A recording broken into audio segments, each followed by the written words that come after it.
فتاوا هندیه کې چند جزئیات علماء لیکلي دي د شرکت په صورت کې کو یو انسان تا سره په ساروي کې داسې شریک شو چې هغه يهودي دی یا عیسائی دی یا قادیانی دی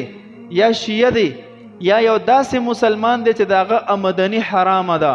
نو د دې یو د فساد په وجه د دې نورو شریکوالانو قرباني هم نه کیږي. د دې جزئی سره دی یو بل مسله لیکلې ده او کان شریک السبع من یرید اللحم. په دې شریکوالانو مسلمانانو کې یو داسې سړی دی چې داغه نیت رضای الهی نه دی بلکې نیت د غوښې حصول دی، چې غوښه ملو شي کال کې یو ځل راځي چې ښه غوښه ملو شي،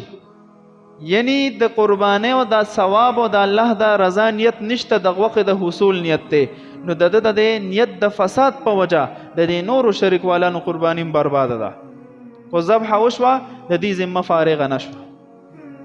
دی به بل څاروی راولي او قرباني کوي اله به ذمه فارغېږي.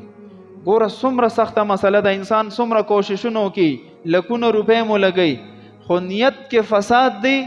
قرباني قبوله نه ده. نو اهم سیز د نیت چې د نیت اصلاح د اول نو کو